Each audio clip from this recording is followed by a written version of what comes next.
Addison describe, ¿no?, por primera vez a un tipo de anemia caracterizado por una palidez, flacidez, indisposición al esfuerzo, una lengua lisa, roja, entumecimiento digital, hormigueo, y comienza pues a observar esto en la sangre, ¿no? En la sangre comienza a ver a nivel del microscopio alguna alteración. Y se da cuenta pues que acá encuentra glóbulos rojos grandes, pues, ¿no?, fuera de lo normal. Entonces el primero que describe es Thomas Addison. Luego en 1880 Ehrlich describe pues propiamente el término de anemia megaloblástica. Acá Ehrlich describe la anemia megaloblástica como un tipo de anemia fuera de lo común. Lo resalta también como si fuera un inicio de leucemia. Ese fue su término, ¿no?, que los glóbulos rojos grandes se transformaban en leucemia, que es totalmente falso, pero sí describe a la megaloblastosis. Nigel en 1923 describe a los neutrófilos hipersegmentados como dato y característica típica y específica de la anemia megaloblástica. Y esto es un dato demasiado importante. ¿Por qué? Porque los neutrófilos polisegmentados pues son característicos de la anemia megaloblástica por deficiencia de vitamina B12 y ácido fólico, ¿no?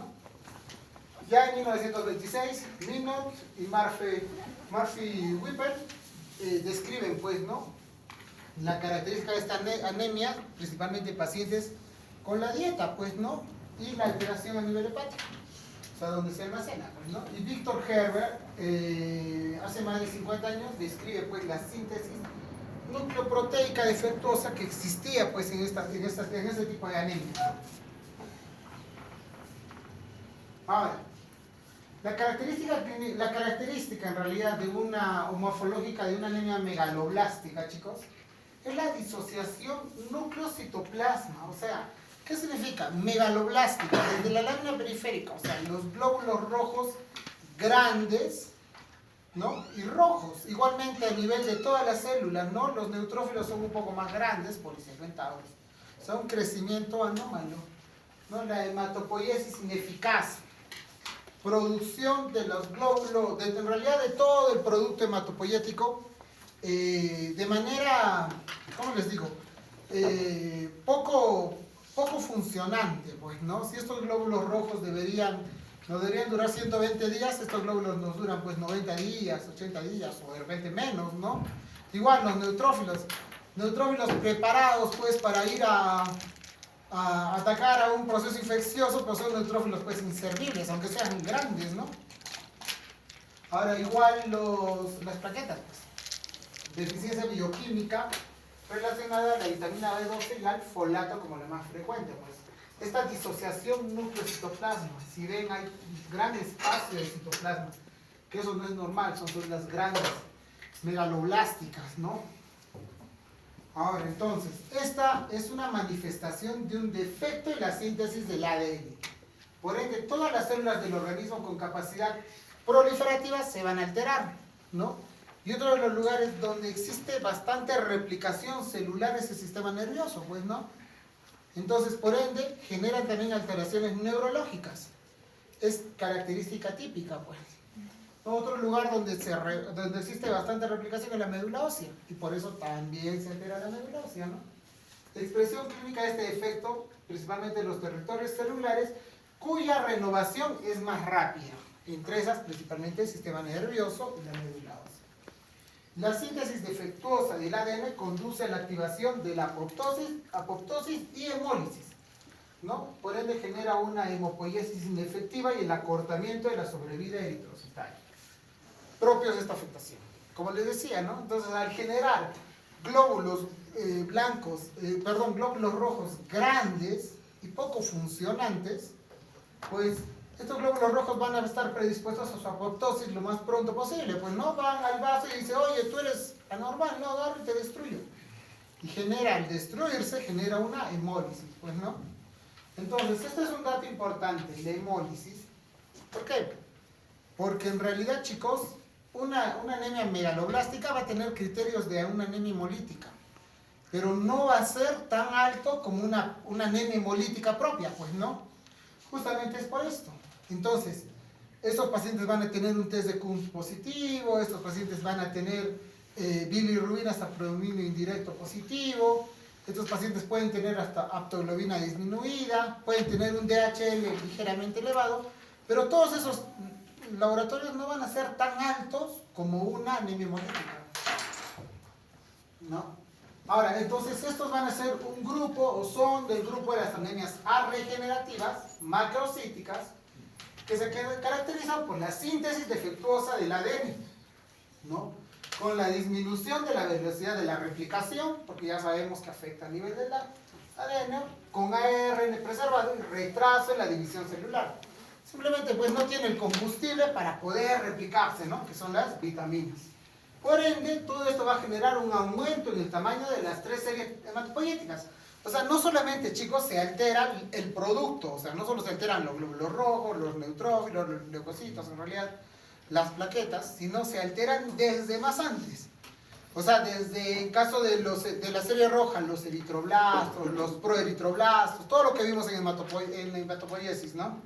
Todo eso se altera, porque al final todas esas células están en replicación celular. Entonces, todas las células hematopoyéticas generan una megaloblastosis. Asincronía madurativa nucleocitoplasma, una eritropoiesis ineficaz con aborto intramedular, dando lugar a alteraciones bioquímicas. ¿Qué significa ese aborto intramedular? Que van a expulsar pues estas células inmaduras y va a generarse ese proceso de apoptosis y hemólisis, pues, ¿no? Y va a estimular a eso. Eritrocitos de gran tamaño con aumento del volumen corpuscular y hemoglobina corpuscular pueden hacer pancitopenia con hipersegmentación de los neutrófilos y la reticulocitopenia, pues, ¿no? Disminución de los reticulocitos. Esa es la diferencia con la hemolítica, ¿no? La hemolítica sí te genera reticulocitos altos, pues, ¿no? Ahora, recuerden, hipersegmentación de los neutrófilos. Cuando hablábamos de hemogramas, hablamos de cuánto es desviación a la izquierda y a la derecha, pues, ¿no? Entonces, desviación a la derecha es la presencia de hipersegmentación de los neutrófilos. Y esto es carasalusa, ¿no? Y esto es característico, pues, de la anemia megaloblástica. Entonces, ¿qué significa esto? Que va a haber a nivel de la médula ósea, entonces en todo el proceso hematopoyético, que ya sabemos, se genera, pues, existe la disminución de los folatos, vitamina B12 o ácido fólico, ¿no? Esto va a estimular a la alteración propiamente de la síntesis del ADN. Y esta síntesis del ADN va a generar un asincronismo en la maduración nucleocitoplasma propia de la anemia megaloblástica, pues, ¿no? Va a generar todas las células grandes y deformes, ¿no? O bueno, grandes y poco funcionantes. Y por ende va a afectar a las 3 series, ¿no? Y va a estimular una pancitopenia. La mayoría de los megaloblastos se hemolizan intramedulosa, la mayoría, ¿no? Pero ese aborto hematopoyético es pues a nivel periférico. Entonces, toda esta alteración va a generar una eritropoiesis ineficaz con leucopenia, trombocitopenia, anemia, propiamente y neutropenia, ¿no? La epidemiología es la tercera causa de anemia más frecuente y la segunda la nutricional. Aparición de patología gastrointestinal entre la población general, típico, ¿no? Pacientes con problemas gástricos o gastrointestinales que pueden estimular a esta enfermedad. El 95% de las deficiencias de los factores vitamínicos el 95% de las anemias megaloblásticas es por factores vitamínicos, pues, B12 y ácido fólico. El resto se va a dar, pues, vamos a encontrar una anemia megaloblástica en una leucemia aguda, en una anemia hemolítica, podemos encontrar hasta un linfoma con infiltración en médula ósea, etc., ¿no? Menos frecuentes son los fármacos citotóxicos y hasta un síndrome mielodisplásico. Entonces, la vitamina B12. ¿Cuál es la característica de la B12? La B12, chicos, tiene un tiempo de aparición de déficit o el tiempo de almacén que nos dura la vitamina B12 de 2 a 4 años. Esto es un dato demasiado importante. ¿Por qué? Porque no vamos a pensar en un bebé de 1 año que tenga deficiencia de vitamina B12, pues no. Entonces, ¿por qué? Porque su almacén del bebé le va a durar hasta 2 años. Hasta de 2 a 4 años, chicos. Entonces es poco frecuente encontrar una anemia megaloblástica por deficiencia de B12 en niños, pero no es absoluto, pues, ¿no? El requerimiento diario es de 1 a 2 microgramos al día, ¿no? Lugar de absorción en el ilio, ¿Qué más? Se almacena en el hígado, ¿no? El suplemento es literalmente con la formas terapéuticas, cianocobalamina o hidroxicobalamina, que es lo mismo, pues, ¿no? Ahora, el fuente de origen, principalmente animal, hígado, riñón, que ahorita lo vamos a ver. Entonces, ¿qué sucede en el metabolismo de la vitamina B12, chicos? Nosotros al ingerir nuestros alimentos, pues, ¿no? En la absorción, sucede que en el proceso de mezclarse con la saliva, se comienza a liberar la cianocobalamina. La cianocobalamina es la vitamina B12, ¿no? Se comienza a liberar a nivel de las glándulas salivales hasta llegar a la pared gástrica. La pared gástrica libera entre sus jugos gástricos. Esta proteína es una proteína muy fácil de degradarse. Frente a cualquier jugo, sean gástricos o biliares, se puede degradar y se pierde rápido, o sea, es fácil de perderse. Entonces, ¿qué sucede? Que a nivel de las células parietales, junto con el ácido clorhídrico, se libera el factor intrínseco. ¿Cuál es la función del factor intrínseco? Proteger a la cianocobalamina. Entonces, ¿qué dice? Agarra la cianocobalamina y le dice, ven para acá, yo te voy a proteger y evita que se degrade. Esa es la función principal del factor intrínseco. ¿Qué hace? Que luego pase pues por todo el intestino hasta llegar al ileón terminal y evita hasta que los jugos pancreáticos lo degraden y llegan hasta el enterocito. Llega el enterocito, recién agarra el factor intrínseco, llega al enterocito y dice, te lo entrego. Y el enterocito agarra, lo absorbe y luego lo pasa hacia el flujo sanguíneo. En resumen, ¿no? Entonces este enterocito agarra la cianocobalamina por medio de la transcobalamina, luego lo libera complejo al torrente sanguíneo por la unión transcobalamina-cianocobalamina, esa unión de los dos. Y eso se transporta y se llega y se almacena por sangre. No, miren, si la vitamina B12 no está acoplada a una sustancia como el factor intrínseco, se degrada y no es útil para el organismo. Entonces esto es un dato importante, ¿no? Que pacientes con gastritis, etcétera, que no puedan producir o verter en las células parietales, no producen factor intrínseco, ¿no? Entonces, al no producir, generan una deficiencia de esta vitamina. ¿Sí entendido? ¿Sí? Lo mismo, es lo mismo en realidad, ¿no? No se marea. La cobalamina se degrada y pasa como cianocobalamina o cobalamina a nivel del... Llega hasta el estómago, en el estómago las células parietales liberan el factor intrínseco. Entonces, ¿qué hace el factor intrínseco? El factor intrínseco agarra y se une a la cianocobalamina hasta llegar al hígado. Llega hasta el enterocito y acá el factor intrínseco dice, bueno, acá está la cianocobalamina y acá sucede la separación. Entonces esta cianocobalamina, al separarse del factor intrínseco, esa se degrada y la cianocobalamina se une a la transcobalamina tipo 2 y esta unión de estos dos sale por el flujo sanguíneo y llegan pues al hígado, en resumen.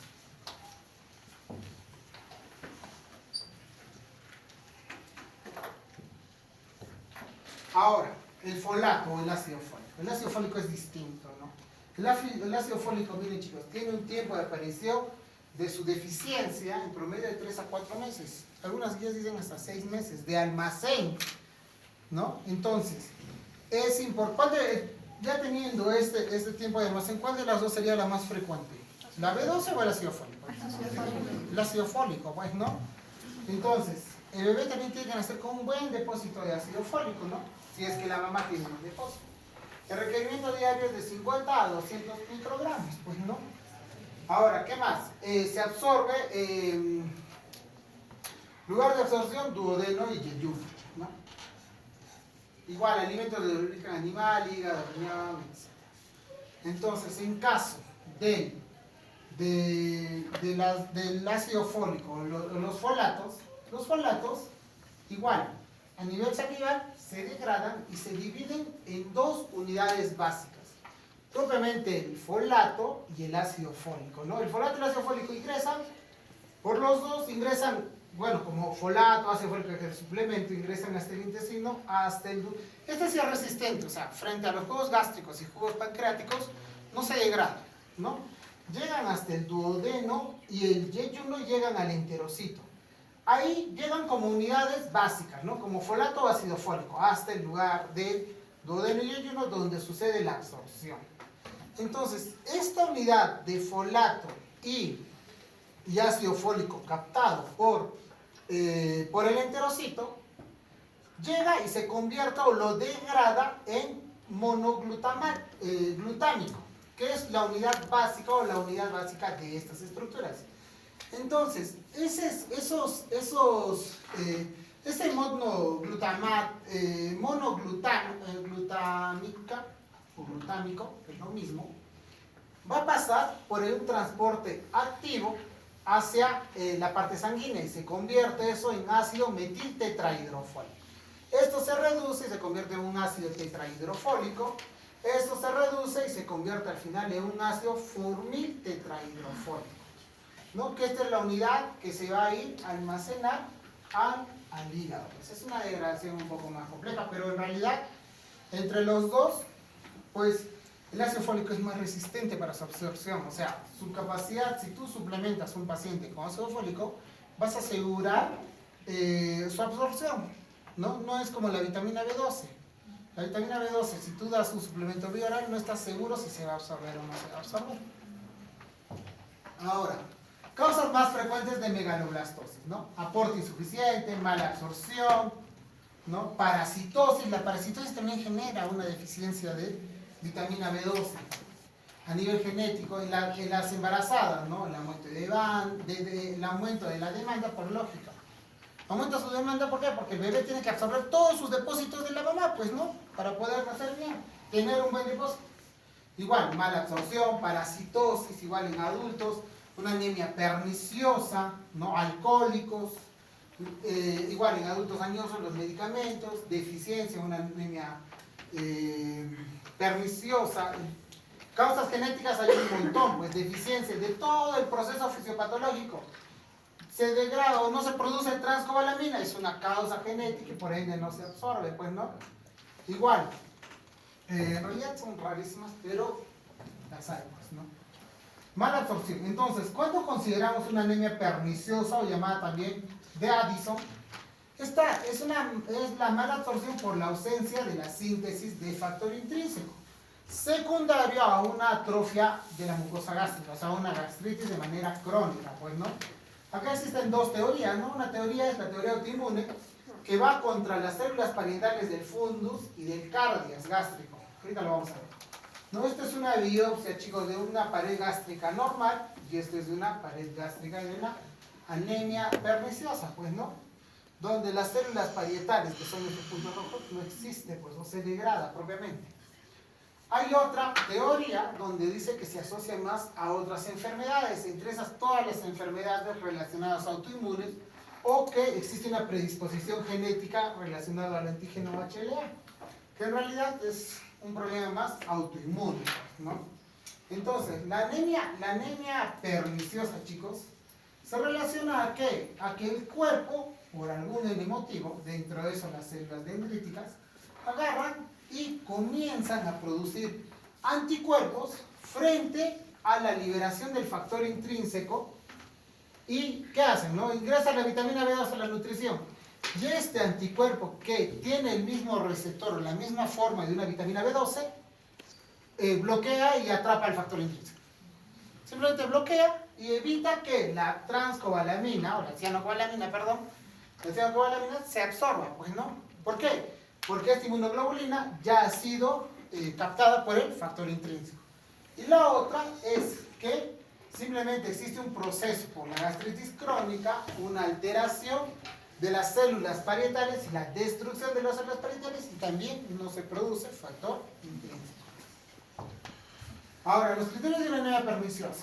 Primero, ¿cuándo sospechamos de una anemia perniciosa? Un paciente que tenga deficiencia de vitamina B12 menos de 100 o 150, ¿ok? Esto es relativo, ¿no? ¿Por qué? Porque lo normal, chicos, los valores normales de una vitamina B12 es entre 200 y 800. Algunas laboratorios te ponen de 200 a 1000. Pero para todos nosotros, la deficiencia de una vitamina B12 es menos de 500. Menos de 500 es deficiente. ¿Está bien? Entonces, si un paciente va a tener una vitamina B12 en 150 o menos de 200, ya es severo. O sea, no es normal tener una deficiencia tan baja. A no ser que el paciente sea, pues, que en 4 años, o de 2 a 4 años, no coma nada de vitamina B12, pues, ¿no? Ahora, ya hay tantas formas de presentación de los alimentos. Entonces, una vitamina B12 tan baja, chicos, es un criterio para sospechar en una anemia perniciosa. Segundo, dosar los anticuerpos antifactor intrínseco y anticélulas parietales. Esto te confirma el diagnóstico de anemia perniciosa. Atrofia gástrica, diagnosticada por una biopsia. Y bueno, el tratamiento en estos casos es de por vida, chicos. No es como una carencial o una nutricional, que la vamos a suplementar y ya, pues no, en 6 meses o en 1 año ya está y lo dejamos ya, solo alimentación. En este caso el paciente nunca va a producir, va a absorber vitamina B12. ¿Por qué? Porque las células parietales dañadas no se van a volver a regenerar, ¿no? Por ende no va a haber factor intrínseco y estos pacientes nunca van a absorber la vitamina B12. La clínica. La clínica, chicos, fuera de todos los síntomas de anemia, ¿no? Ya sabemos los síntomas de anemia. Cansancio, palidez, astenia, debilidad, no sé, incremento del sueño, etc. Los síntomas más característicos son los neurológicos. Parestesias, hormigueos, Babinski positivo, Romberg positivo, no sé, alteraciones en el sueño, los trastornos psiquiátricos, irritabilidad, depresión, demencia, ¿no? En realidad, estos trastornos psiquiátricos, o sea, es increíble. La deficiencia de vitamina B12, chicos, al alterarse o llegar a tener síntomas esquizofrénicos, puede confundir diagnósticos, ¿no? Porque nosotros hemos tenido una paciente con síntomas diagnosticados, bueno, psiquiatría la diagnosticó como esquizofrenia, ¿no? Y cuando nosotros la conocimos, nos la mandaron porque tenía anemia. Y su anemia y su B12, chicos, estaba en 100. O sea, era recontrabajo. Pero todo el daño neurológico que genera esto ya es irreversible, ¿no? Por eso, dentro del tratamiento, ¿no? Alguna vez se han colocado Neurobión, o han colocado a sus papás o alguien que está con dolor en las lumbalgias, etcétera, ¿no? Las ciáticas, etcétera. El Neurobión es vitamina B12, pues. Solo es vitamina B12. Entonces, chicos, va relacionado a la clínica neurológica. Entonces, anemia megaloblástica es una clínica típica neurológica, ¿no? Fuera de eso, lengua despapilada, roja o también llamada una lengua aframburesada. Es la diferencia con la anemia ferropénica, ¿no? En la anterior semana hemos hablado de la anemia ferropénica, era una lengua pálida y despapilada. Puede tener hasta un tinte ictérico, ¿no? Porque genera una hiperbilirrubinemia, predominio indirecto. Típico también de un criterio propiamente de hemólisis, pues, ¿no? Los síntomas neurológicos. El compromiso del cordón posterior y lateral genera, pues, y a nivel del cerebro, está comprometido. El 20% comienza con síntomas neurológicos puros, ¿no? Al inicio son alteraciones de sensibilidad como hormigueo, pinchazón, adormecimiento. El cordón posterior disminuye la sensibilidad vibratoria, Romberg alterado, positivo, torpeza al caminar, a la marcha, sentido postural afectado. A nivel del cordón lateral, paresia, marcha espástica, Babinski positivo, hiperreflexia. A nivel de la corteza cerebral, trastornos mentales, irritabilidad, olvidos, demencia, depresión. Entonces, todos estos síntomas, chicos, solo se puede generar por deficiencia de vitamina B12. Solo por la deficiencia de vitamina B12. Ahora, el diagnóstico. El diagnóstico de eso debe ser precoz, ya que la clínica neurológica suele ser irreversible e intensa en casos tardíos de detección. Como esa paciente esquizofrénica, pues no. La han tratado como esquizofrenia un buen tiempo y solo era deficiencia de B12. Ya, pero el daño neurológico ya está, pues. Entonces, hay que saber detectar, sí. No siempre piensen en anemia ferropénica, pues. No siempre piensen en una anemia ferropénica. Ahora, a nivel del hemograma, vamos a encontrar una anemia macrocítica, hipercrómica o normocrómica, hipercrómica. Una anemia leve, moderada, puede haber hasta severa. ¿Qué más? El BCM, no más de 100, el HCM igual, reticulocitos disminuidos, Podemos tener leucopenia con neutropenia, hasta trombocitopenia, como una pancitopenia, pues, ¿no? O una bicitopenia. O hasta a veces tenemos solamente trombocitopenia o leucopenia y no tenemos anemia. ¿Me entienden? Entonces, si no tenemos anemia y es macrocítica, hipercrómica y tenemos plaquetas bajas o leucocitos bajos, también sospechemos en una anemia por una deficiencia de vitaminas. No es anemia por lógica, pero sí puede ser deficiencia de vitaminas. La bioquímica, el DHL o la deshidrogenasa láctica aumentada, ¿no? Aumentada, pero no tan alta como una hemolítica, ¿no? ¿Qué más? La ferritina sérica aumentada por el proceso también inflamatorio, bilirrubina aumentada, predominio indirecto, el hierro aumentado, la aptoglobina disminuida, pues típicas de una hemólisis. A nivel de sangre periférica, chicos, vamos a encontrar los glóbulos rojos grandes, ¿no? Grandes, macrocíticas, hipercrómicas, ¿no? Como estas. Son glóbulos rojos grandes. Vamos a encontrar a nivel de los neutrófilos polisegmentados, ¿no? Un neutrófilo tiene de forma normal la polisegmentación de 3 a 5 segmentos. Más de 5 es polisegmentación, ¿no? Como en este caso, 1, 2, 3, 4, 5, 6, 7, 8. Neutrófilo polisegmentado. Típico de una anemia megaloblástica. Típico. Más de una anemia por deficiencia de vitamina B12, ácido fólico, ¿no? ¿Qué más? Vamos a encontrar los anillos de Cabot, ¿no? Algunos glóbulos rojos con esta característica. Típico también de una anemia megaloblástica. ¿Qué más? Deficiencia de las plaquetas. ¿Qué más? Los eritrocitos con cuerpo de Howell-Jones, que es retención de ADN, etc. A nivel del aspirado de médula ósea, a nivel del aspirado igual, ya les dije, ¿no? Que esto genera una megaloblastosis a nivel hematopoyético, y es lo mismo, una hiperplasia eritroide, pues, ¿no? Típico eritroide son estas células, pues, eritroide. Luego, una eritropoiesis ineficaz va a generar un aborto intramedular, de las cuales va a generar igual los megaloblastos, los neutrófilos que pueden llegar a dividirse o a hacer polisegmentación, igual a nivel de los mielocitos o los promielocitos, típicos de grandes, ¿no? No son tan grandes como o de la manera normal, pues los metamielocitos gigantes, pues estos son los metamielocitos. Esto es un metamielocito gigante, pues, ¿no? O el megacariocito grande con cromatina laxa, ¿no? No tenemos acá ningún megacariocito, pero igual, los megacariocitos igual tienen lóbulos, ¿no? Y estos son megacariocitos grandes.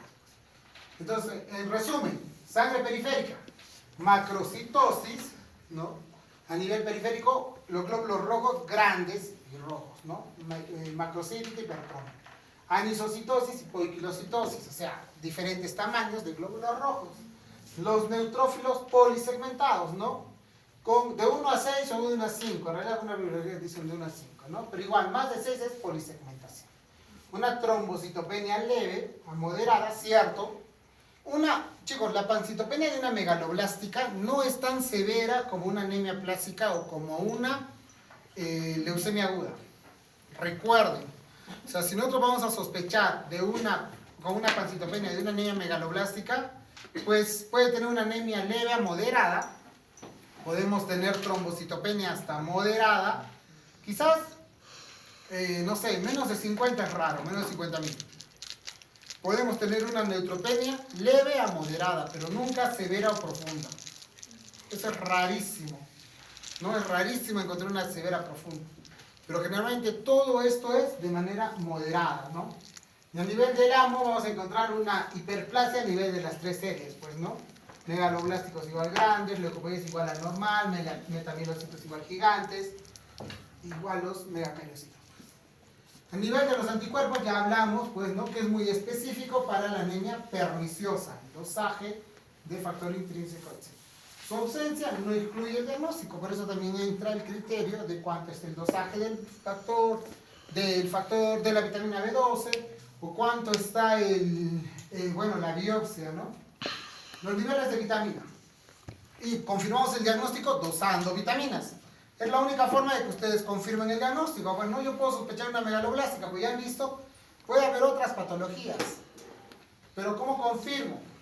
Dosando vitaminas de 200 a 750, algunas guías dicen hasta 800, ¿no? Menos de 500, chicos, deficiente. En caso del ácido fólico o el folato sérico, que es lo mismo, de 6 a 20, algunas guías te marcan de 2 a 20, pero menos de 10, deficiente. O sea, ¿qué quiero decir? Menos de 500 en B12 requiere el paciente suplemento. Menos de 10 de ácido fólico el paciente requiere suplemento, ¿no? Y su clínica se puede desarrollar con esos valores. Ahora, la prueba de Schilling. La prueba de Schilling se hacía, ¿no? Ahora ya realmente se hace muy poco porque ya existen, pues, a nivel laboratorial, el dosaje de factor intrínseco o el dosaje de vitaminas, ¿no? Pero igual vale recalcarlo, pues, ¿no? Es una prueba donde se dosa o se mide el nivel de vitamina B12 a nivel sérico y la vitamina B12 a nivel de orina, ¿no? Antes era una prueba donde tú agarraban y te hacían tomar vitamina B12, ¿no? Y si es que a nivel de la vitamina B12 tomabas el vitamina B12 radiomarcada, más te colocaban una B12 intramuscular.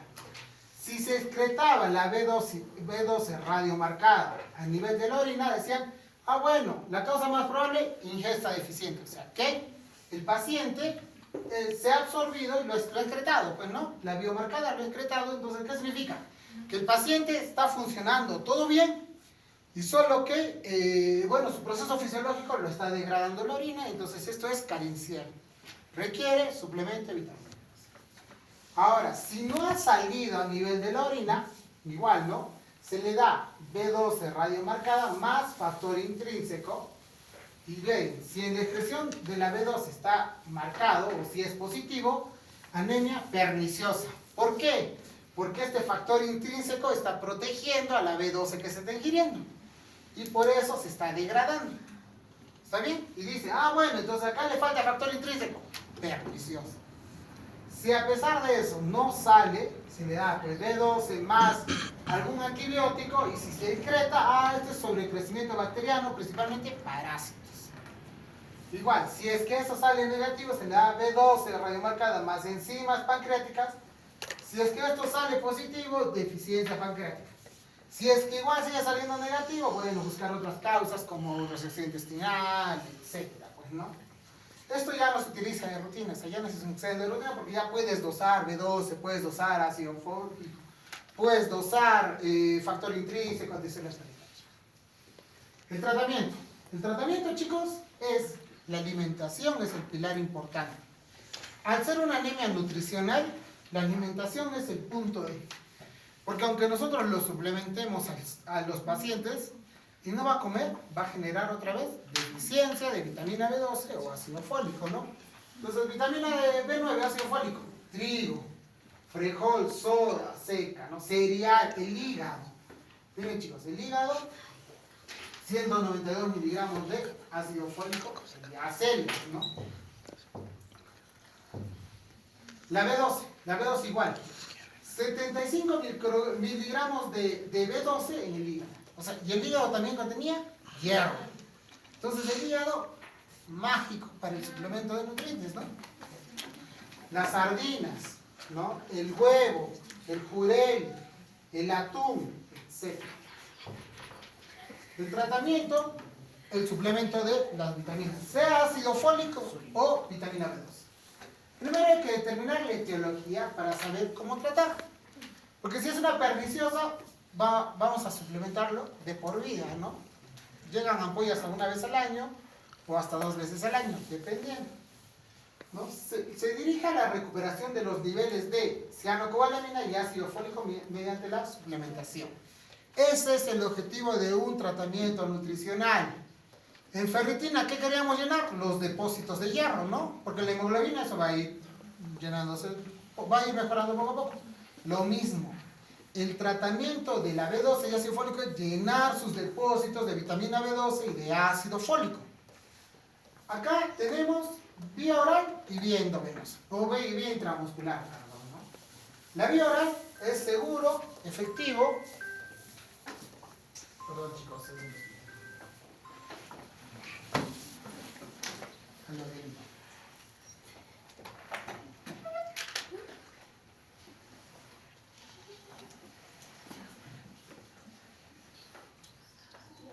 No, esta es una tontera, ¿no? Sí,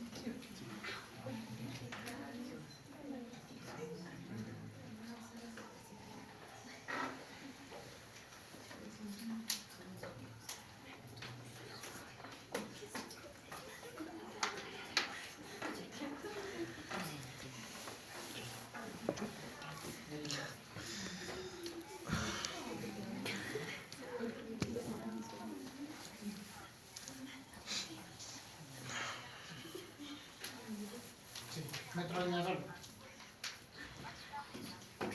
Ya.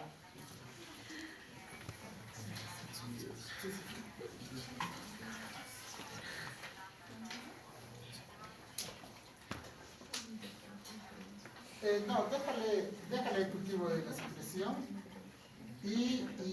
pero ¿quién se lo va a tomar? ¿Quién? No, ya, dale de frente el metrolineazol. No, bueno, mañana ya que lo hagas. ¿Ya?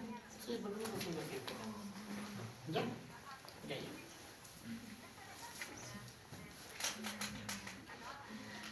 No, ya, sí, lo imprimo y sí. Sí, sí. ¿Ya?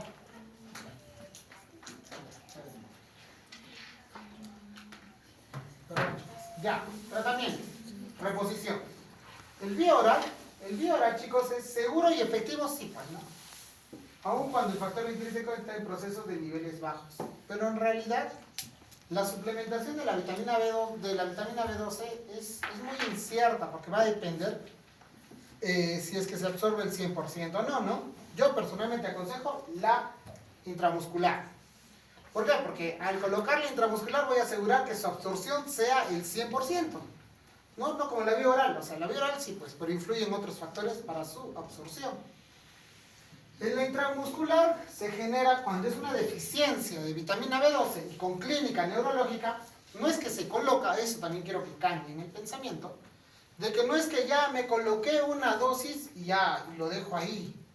Para tratar de una manera correcta la suplementación de B12 en caso intramuscular es una ampollita, porque estas ampollitas vienen de 1 miligramo por 7 días. Luego, una vez a la semana, por 4 semanas para completar el mes, y luego una ampolla mensual hasta recuperar su déficit. O sea, es un tratamiento un poco largo, ¿no? Intramuscular, pero aseguras el 100%. Mientras que en vía oral es una tableta o hasta 2 tabletas al día y tienes que completar un tratamiento de 6 meses para que tú estés seguro de que se haya absorbido. Ahora, el control no se da porque, bueno, ya le voy a dar al mes, voy a ver cuánto va a estar su B12, le tomo un dosaje. No nos sirve eso. Porque en el dosaje les va a salir vitamina más de 1000 o de 2000. Y eso es un valor alterado. ¿Por qué? Porque es el suplemento que se le ha colocado. Entonces, las únicas formas de ver respuesta a todo esto es, lo que te está respondiendo es, viendo, primero, a las 4 a 7 horas los normoblastos, pero no vas a hacer un aspirado pues después de suplementarla, ¿no? Es insulso. Entonces, el primer signo laboratorial para ver respuesta al tratamiento son los reticulocitos. Entonces, si ustedes a los 7 días quieren saber si está funcionando su tratamiento o no, dósenle reticulocitos. Y los reticulocitos tienen que salir altos o elevados, ¿no? Esto va a ser el primer signo de que sí está respondiendo al tratamiento o al suplemento. Segundo, mire, si usted ya ve, va a mejorar su hipersegmentación, chicos, a las 2 semanas recién va a comenzar a producir neutrófilos buenos o normales. Y los síntomas neurológicos van a comenzar a calmar en promedio a los 3 meses. O sea, es un proceso lento. Tampoco entre desesperación de que ya voy un mes tratando con B12 y no ha mejorado la clínica. Sí, va a mejorar poco a poco. Pero a los 3 meses ya tiene que haber una mejoría clara a nivel neurológico, ¿no?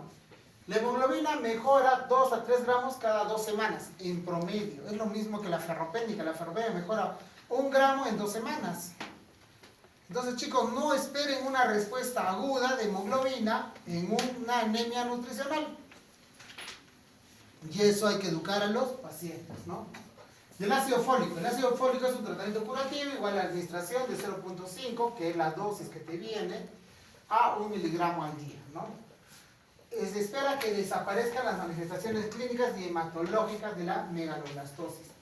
En promedio es un tratamiento de 3 a 4 meses o hasta 6 meses, dependiendo cuán deficiente sea el ácido fólico, ¿no? Se recomienda, lejos de las comidas, o no asociarlo a medicamentos. Igual, la respuesta, reticulocitos, 48 a 72 horas, alcanzando su pico máximo de 5 a 8 días. O sea, en los 7 días ya puedes ver respuesta por reticulocitos.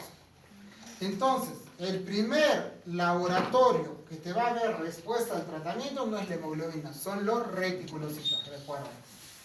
¿Ya? Cuidado que les entre una pregunta. Médula ósea normoblástica de 12 a 48 horas. La hemoglobina sube en promedio en la primera semana y se normaliza tras la 8ª semana todavía de tratamiento, ¿no? Igual, desaparición de la hipersegmentación a las 2 semanas. Entonces, chicos, esto es lento. No esperen una respuesta de tratamiento rápido. La base del tratamiento es la nutrición. Es la base del tratamiento. Recuerden, ¿no? Se prioriza dar el ácido fólico bioral porque ustedes han visto, bien como ácido fólico o como folato, por parte de la alimentación o del suplemento, igual se va a absorber. A no ser que el paciente presente una resección intestinal, ¿no? O presente un intestino corto. Un intestino corto que tú le des ácido fólico no se va a absorber, pues porque no tiene lugar de absorción. Y ahí sí se recomienda dar vía endovenoso, como folinato de calcio, ¿no? Para pacientes con deficiencia, pero esos pues son esporádicos. Igual la vitamina B12, ¿no? Si tiene una resección intestinal, que es típico de pacientes de cirugía, o síndrome de intestino corto, pues no le vas a dar B12 vía oral, pues, ¿no? Entonces es insulso. Hay que darle intramuscular o endovenoso. ¿Está bien? Ahora, la anemia megaloblástica en la infancia, ¿no? Esto es raro, pero no hay que descartarlo. Ya les dije, o sea, podemos tener deficiencia de vitamina B, principalmente de ácido fólico, ¿no? Ahora, pero la ecobalamina es rarísimo, pero sí hemos tenido un caso, ¿no? Lo hemos llevado al niño de Breña, a este pequeño que nos marcaba B12 en dosajes en 50, pues, ¿no? ¿Cuánto tiempo tenía? Creo que 6, 7 meses el pequeño. Rarísimo. Y al final, no sé qué enfermedad congénita le encontraron. Dentro de la infancia está la malabsorción selectiva, ecobalamina, que es la más común, genera un fallo en el transporte entre el complejo factor intrínseco y cobalamina. El otro es deficiencia congénita del factor intrínseco, donde es una enfermedad autosómica recesiva con ausencia de la secreción del factor intrínseco por las células parietales. Se diagnostica de 6 a 24 meses en promedio, ¿no? Deficiencia de la transcobalamina igual es una enfermedad autosómica recesiva que se da en el primer año de vida y requiere pues un diagnóstico precoz para evitar el daño grave e irreversible que genera a nivel del sistema nervioso central. Lo estoy resaltando, es irreversible el daño. Entonces hay que tratar ya, ¿no? De hecho que con un paciente neurológico va a mejorar los síntomas neurológicos a los 3 meses, pero no va a recuperar ese daño neurológico que ya ha tenido. La mala absorción congénita del folato simplemente es donde no se permite la absorción o no se genera una absorción a nivel del intestino y hay una ausencia en el transporte al mismo hacia el líquido cefalorraquídeo. Otras anemias por fármacos, ¿no? Los antifolatos, los análogos de purina, los inhibidores de la ribonucleotidoreductasa, pues, ¿no? O los típicos, estos son los terapéuticos, pues, ¿no? Ok, chicos.